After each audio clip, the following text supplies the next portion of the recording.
పెట్టవయ్యా అన్న కాస్త రౌడీజం చేసి దానికి 2000 అడిగాడు. కొంచెం తగ్గించుకోవయ్యా అన్నాను. చాచి లంపకాయ కొట్టాడు. ఇదిగో మధ్యపేరం 1000 రూపాయలు ఇస్తావా? నీ ఇల్లు ఖాళీ చేసి పెడతాం. 1000 రూపాయల అయితే పదండి. ఏంటి పదండి, అవన్నీ మా వల్ల కాదు, మా గురువు వల్లే అవుద్ది. అడ్డుగో. నమస్కారం గురువు గారు. 1000 రూపాయలకు మంచి బేరం ఒప్పుకున్నాం గురు. నువ్వు కొంచెం రౌడీజం చేసి ఇల్లు ఖాళీ చేసి పెట్టాలి. రౌడీజం చేసి పెట్టాలా? రఫ్ ఆడిస్తావు అనుకున్నావా? పాపం ఆయన ఇల్లు ఆయన ఖాళీ చేసి పెట్టడంలో తప్పే ఉంది. న్యాయమే కదా. ఒప్పుకోగురు ప్లీజ్. అంతేనంటావా? సరే బాబు ఒక మాట, అది సామాన్యురాలు కాదండి. రాలు అంటున్నాడు, కొంపదీసి ఆడదా? అవునండి. ఆడదాని మీద నా ప్రతాపం చూపించడమా? సిగ్గులేదు. బాబు మీరు ఒక్కసారి వచ్చి చూడండి. అది ఆడది అనుకుంటే మీరు తలొకతోనూ నన్ను తన్నండి. ఇదెక్కడ ఆడదురా అనుకుంటే మీ హెల్ప్ మీరు చేయండి, మీ డబ్బులు మీరు తీసుకోండి. పద.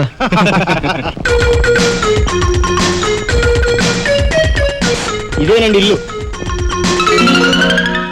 చెప్పానుగా, వెళ్ళు. తప్పదంటారా? మరేం భయం లేదు, వెళ్ళు. రండి.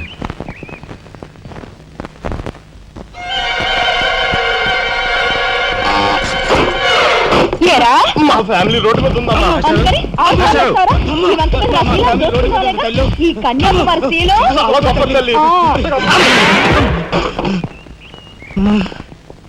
అయ్యా అమ్మా వద్దు వద్దు అన్నాను. వెళ్ళు వెళ్ళు అన్నారు. తీరా లోపలికి వెళ్ళి చూస్తే అది మాత్రం ఆడదు కాదండి బాబు. దీని సంగతి నేను చూస్తా.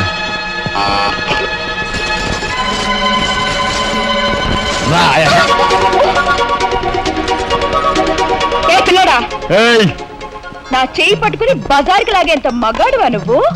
ఎంత ధైర్యం నిన్ను! చేయి చూసావు ఎంత రఫ్ ఉందా? నాతో పెట్టుకోకు, రఫ్ ఆడించేస్తా. నువ్వు నాతో పెట్టుకోకు, నీ పని చెప్తాను. సూరమ్మత, అప్పాయమ్మ, వెంకాయమ్మ, సీతమ్మత. పొడుస్తా. పీకు, నీ బోర్డు పీకు. ఈ కత్తి ముయ్. పొడుస్తా. బోర్డు పీకో. కత్తి ముయ్. బోర్డు పీకో. రాయ్, మీరు లోపలిరా. దీని తాలూకా ఏది దొరుకుతా తీసి బయటపడండి. హలో మేడం, ఒక్క ఫోటో. Just wait. గొంతు పొడుస్తా. పోదలే పీకో.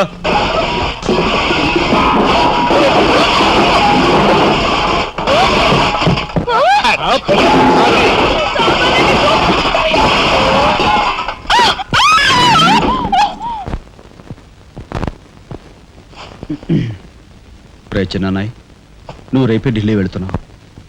వారం తర్వాత ఆ 25,000 నీకు అన్నయ్య పంపిస్తాడు. ఇదిగో నీ ప్రయాణపు ఖర్చులు 500. ఏంటి అన్నయ్య ఏమన్నాడా? అన్నయ్య ఆజ్ఞ అనుకో, నా రిక్వెస్ట్ అనుకో. ఇస్తున్నాను, తీసుకో. ఈ డబ్బు నీకెక్కడిది? యక్ష ప్రశ్న వెయ్యొద్దు. ఇస్తున్నా, తీసుకో. అంతేగాని ఎక్కడి నుంచి వచ్చాయి, ఎలా వచ్చాయని డీటెయిల్స్ మాత్రం అడగ. డబ్బులు నీకు ఎక్కడైరా? చెప్పానా? యక్ష ప్రశ్న నేను. ఎక్కడదా ఈ డబ్బు నీకు? అన్నయ్య చిక్కు చిక్కు. అదే ఈ డబ్బు ఎక్కడదా నీకన్నా అడుగుతున్నాను.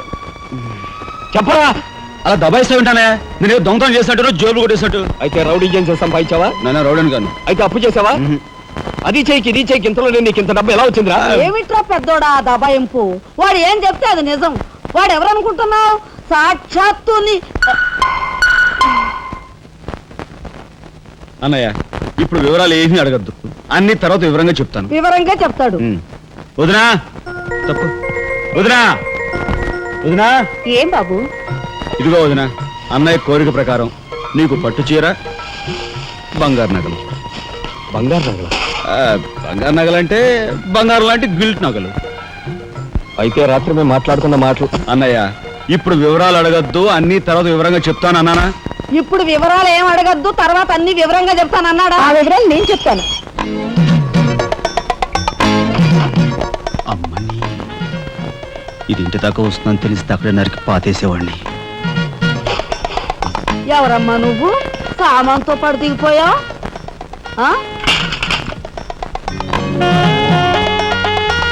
రావే, రఫ్ ఆడతా. Excuse me.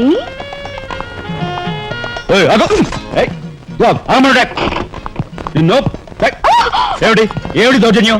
ఇంట్లో వచ్చింది కాకుండా గది గది వెళ్తున్నావా? నా శీలం ఏ గదిలో భద్రంగా ఉంటుందో చూసుకుంటున్నాను. నీ శీలం కోట్ చేజులంత రఫ్ ఉందో, రఫ్ ఆడించేస్తా. కొట్టు, నీతో రఫ్ ఆడించుకోవడానికి వచ్చాను. కొట్టు. బామ్మా, ఈ ఇంటికి పెద్ద దిక్కులో ఉన్నారు, పైగా ఆడవాళ్ళలాగా ఉన్నారు. ఈ ఆడదాని బాధను అర్థం చేసుకోండి. ఈ భారతదేశంలో ఒక ఆడదాని శీలానికి భద్రత లేదా? కనీసం నీ బొంద ముందు నీ బొత్తాలు భద్రంగా పెట్టుకో. నా శీలం మామగారు చూసారా? మీ ముందు ఇలా చూస్తున్నాడు. నాకంతా అర్థం అవుతూనే ఉందరా. నాయనమ్మ? అనుమానాలు నాకున్నాయి. నేను అంటోను కాదు. నోరు మూసుకుని పద.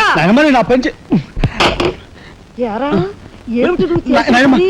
వాళ్ళ నలుగురిలోనూ అడిగితే తలా ఒక తన్ను తంతారేమోనని ఇక్కడికి తీసుకొచ్చా. ఆ అమ్మాయి ఎవరు? ఆ అమ్మాయికి నీకు సంబంధం ఏమిటి? నాయనమ్మ నిజంగా నాకు ఎలాంటి సంబంధం లేదు. ఏం సంబంధం లేదు.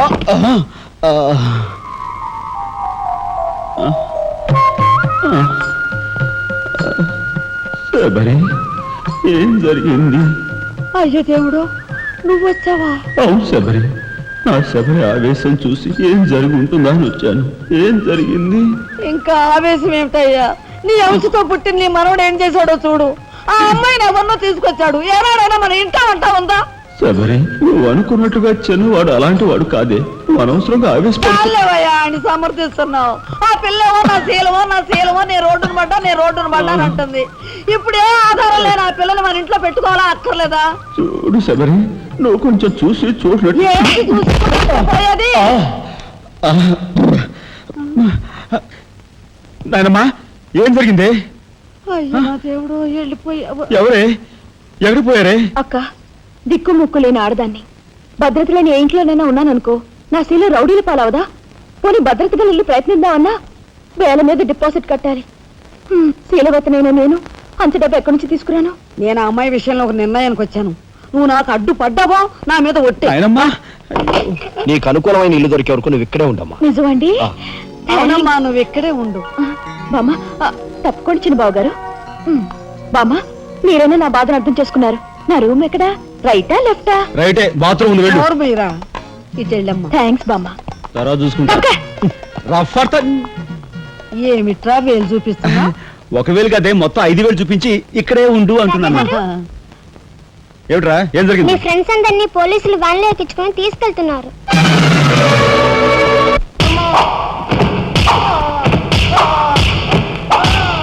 కార్మిక నాయకుడిని చంపింది మీరేనా ఒప్పుకుంటారా లేదా?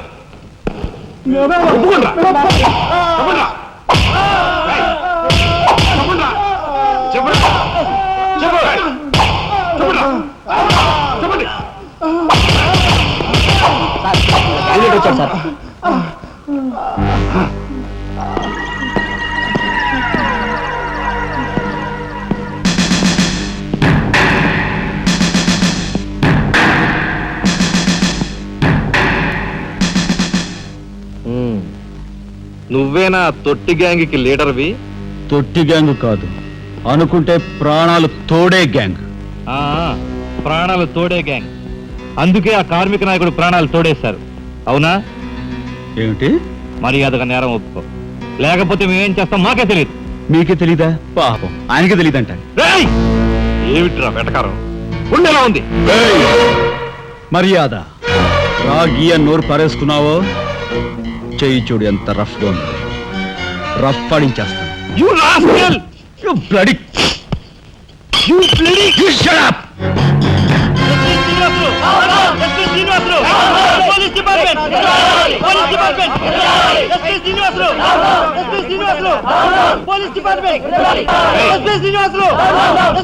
సార్ ఆగాలి.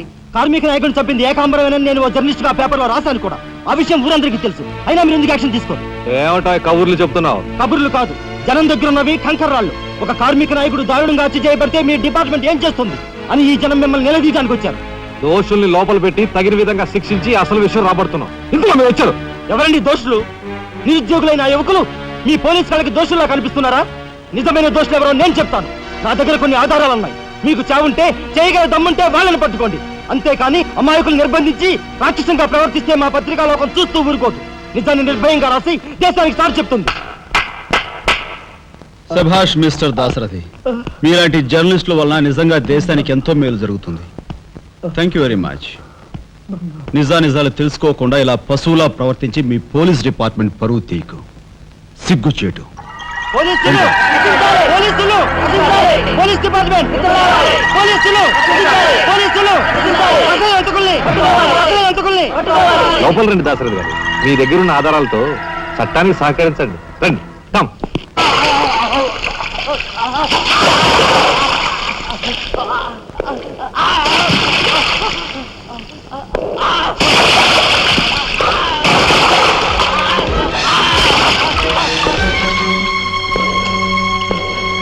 ఏమయ్యా జర్నలిస్టు, నాలాంటి వాడితోనూ ఎస్పీతోనూ తగువ పెట్టుకుని ఎందుకయ్యా చావు కొని తెచ్చుకున్నావు?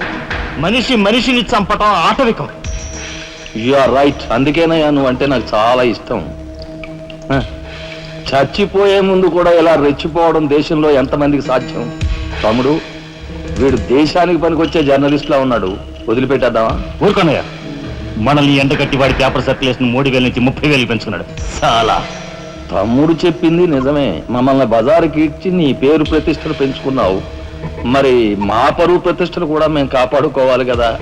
అయినా మనిషిని చంపేయడం అంటే సరే కానీ.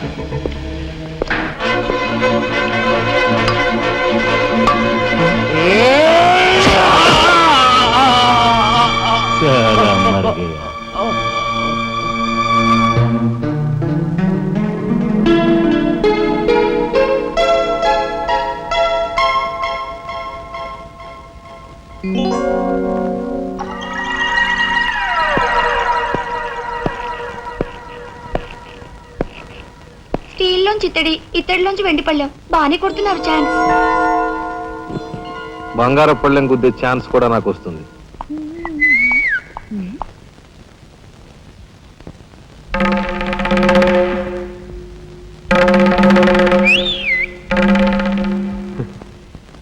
ఏమిటా చూపు? నేను మావాడు ఒకేలా ఉన్నావునా? అదంతేలే. అవును, నీకు మావాడంటే చెయ్యిలా చూపించి నాలుగు మడత పెట్టి చెయ్యి చూసావా ఎంత రఫ్ గా ఉందో? రఫ్ ఆడించేస్తాను, జాగ్రత్త. నువ్వు అంటుంటే నాకు ఉంటుంది. మరి అయితే ఇంకా ఆలస్యం ఎందుకు? నువ్వు కూడా రఫ్ ఆడించేయి.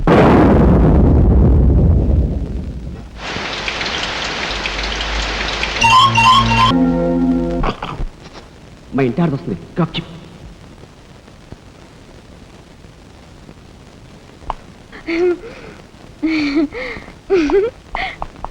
ఇదెక్కడ సబితి పోర్రా దేవుడా! శీలవతి అంట, శీలవతి సింగినాథం జీలకర్రాను. నా మొగుడు ఫోటో చూసే ఇది ఒళ్ళు తెలియకుండా ఇట గెంతుతా ఉంది. ఆయనే బతుకుంటే ఈ చిత్రాంగి నా మొగుడిని ఎప్పుడో లేపుకెళ్ళిపోయేది. కుమారి కన్యాకుమారి అంట, కన్యాకుమారి. రోగం వదిలిపోయింది.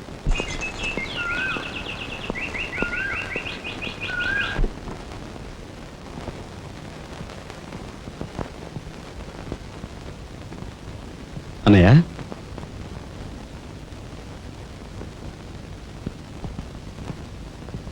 వదినా, ఏం జరిగింది? మాట్లాడరే.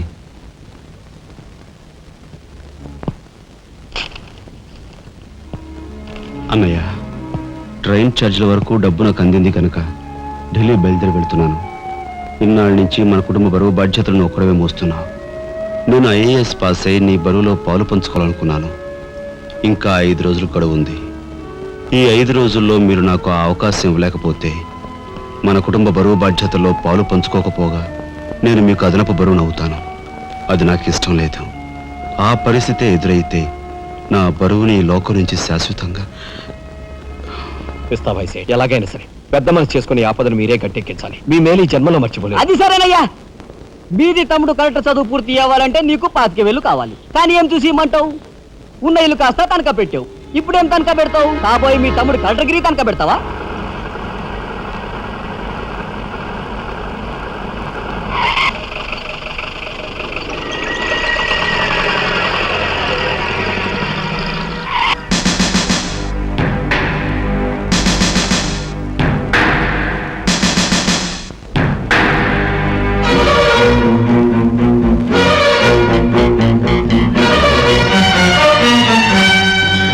జీపెక్కు. ఎందుకు ఎక్కాలి? It's my request. నీతో చిన్న పని ఉంది. కమాన్.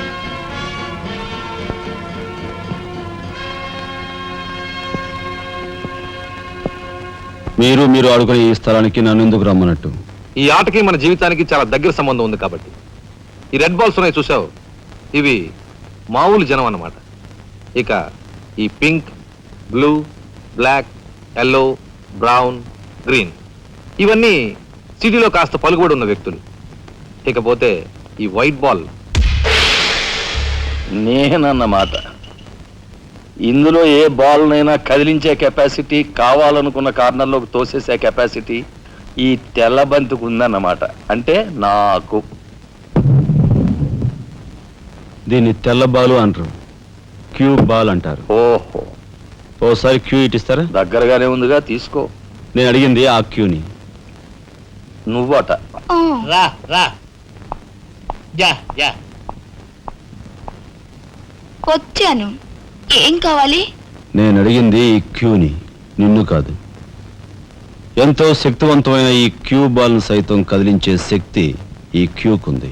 అంటే నేను ఈ క్యూ లాంటి వాడిని.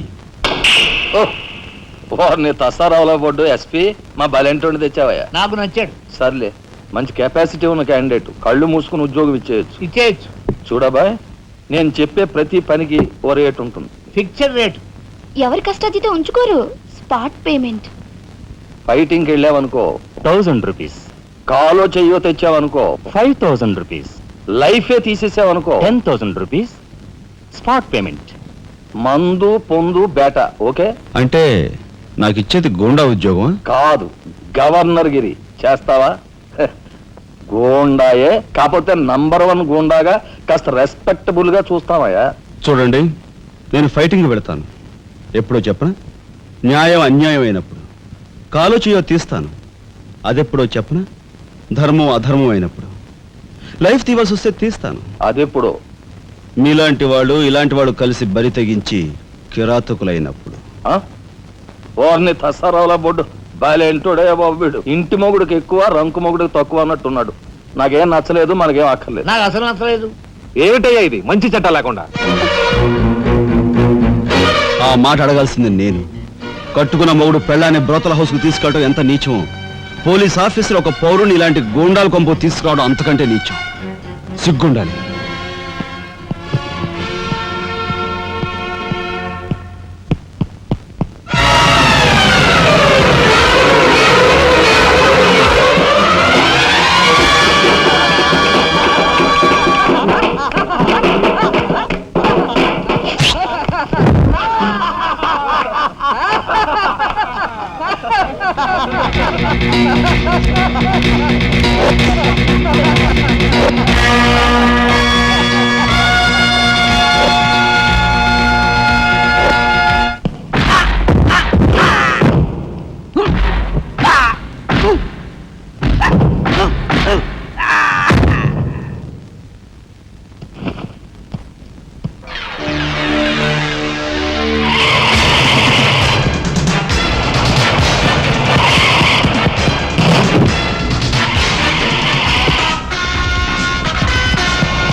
వస్తా నీ తస్సరవల బొడ్డు. అన్నయ్య, ఇక లాభం లేదు. పండేసేనా? చెయ్యి తెగిందని కత్తి పారేసుకుంటామా కనకాంబరం? వాడి కెపాసిటీ ఏమిటో కళ్ళారా చూశాం గనక వాడిని బ్రతిమాలో బామాలో బెల్లించో నెమ్మదిగా మన అండర్లోకి తెచ్చుకోవాలి, అంతేగాని ఖర్చు పెట్టేయకూడదు. నిజమే. అలాంటి కెపాసిటీ ఉన్నవాడిని ముసలి వాళ్ళైతే పెంచుకోవాలి, పడుచు వాళ్ళైతే ఉంచుకోవాలి. ఓసిని తస్సరవల లడ్డు మరి పెద్ద పెద్ద డైలాగులు చెప్పేస్తున్నావు. ఇంతకీ నీ కెపాసిటీ యాస్ట్రోకి ఎక్కువ, డస్ట్బిన్కి తక్కువ.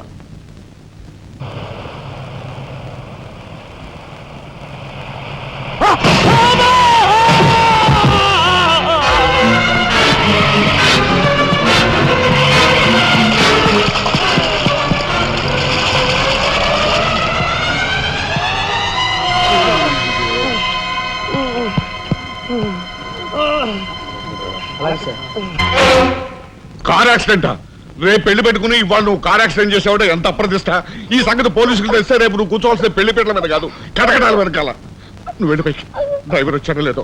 కొండయా, కొండయా, ఎవరవయ్యా నువ్వు? మీ అమ్మాయి కార్ యాక్సిడెంట్ చేయగా చూసిన మనిషిని. మా అమ్మాయి కార్ యాక్సిడెంట్ చేసిందని చెప్పడానికి ఏమిటి ఆధారం?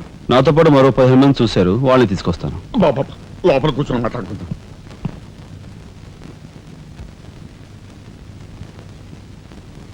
బాబు, రేపే మా అమ్మాయి పెళ్లి. ఈ సంగతి నలుగురికి తెలిస్తే దాని పెళ్లి అయిపోయి మా ఇంటి పరువు పోవడమే కాకుండా బంగారం లాంటి దాని భవిష్యత్తు నాశనం అయిపోతుంది. అందుకని అందుకని ఈ కేసు నెత్తి మీద వేసుకునే మనిషి ఎవరైనా దొరుకుతాడేమోనని. దొరికితే చెయ్యన్నారు వాడిని ఎత్తినేసి వాడికి అన్యాయం చేద్దామనా? అన్యాయం చేయను బాబు, వాళ్ళు ఎంత అడిగినా ఇస్తాను. అంతేకాకుండా దెబ్బ తగిలే హాస్పిటల్లో ఉన్న పేషెంట్కి అయ్యే ఖర్చంతా నేను భరిస్తాను. నిర్లక్ష్యంగా కారు నడిపి ఓ మనిషి అవిటివాడైపోవటానికి కారకుడయ్యాడు కనుక కోణిదెల రాజారాం అనే ఈ ముద్దాయికి ఐపీసీ సెక్షన్ 348 క్రింద 6 నెలలు కఠిన కారాగార శిక్ష విధించటమైనది. సూపరింటెండెంట్ గారు పిలుస్తున్నారు.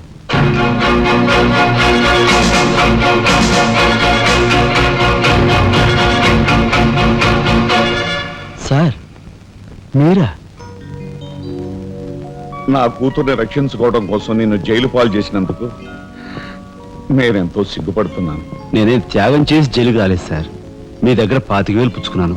నా బిడ్డ భవిష్యత్తును ఎలా కాపాడావో అంతకు మించి మీ అన్నగారి భవిష్యత్తును కాపాడినందుకు నిన్ను నేను ఖైదీలా చూడటం లేదు, నా గురువుగా చూస్తున్నాను. గురువు గారా? చిన్నవాణ్ణి. నన్ను మీరు ఏ చిన్న పెద్ద ఏమీ లేదు, నేను ఆ నిర్ణయానికి వచ్చానంతే. పదండి గురుగారు. గురుగారు ఇదిగో తాళం చెప్పు. ఇదేంటి నాకిస్తారు? ఇది మీ ఇలా అని చెప్పాను కదా, మీ ఇంటి తాళం మీ దగ్గర ఉంటుంది, మరెవరి దగ్గర ఉంటుంది మాత్రం మీరేం మాట్లాడుకోండి. మీ కాబట్టి ఇస్తాను కానీ మరింటి ఎవరికైనా ఇస్తాను ఇదిగో ఉంటుంది. నా ఖైదీ ఎక్కడా? మీ ఖైదా? ఎవరా ఖైదీ? ఖైదీ నంబర్ 786 యాక్సిడెంట్ చేసి వచ్చాడు చూడు, ఆ ఖైదీ. ఆ గురువు గారా? ఆ గురువు గారే. ఇంతకీ మీరు ఎవరు? నేను గురువిని. గురువులా అంటే ఎలా చెప్పేది? నేను మీ గురువు గారి జీవిత నమస్కారం అండి, రండి కూర్చోండి. What is this nuisance? ఎవరి అమ్మాయి? మన గురువు గారి వైపు గారు, గురువుని. నమస్కారం బాబాయ్ గారు. ఆశీర్వాదం అమ్మా. గురువు గారిని చూడాలి చావా? అయితే గురుగారి దగ్గర స్వయంగా తీసుకెళ్తాను రామ్మా. జిందాబాద్ బాబాయ్ గారు. రామ్మా.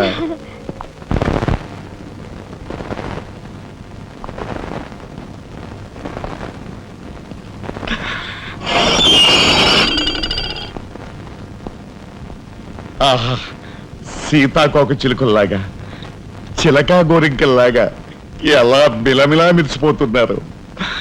గురువుగారు ప్రొసీడ్.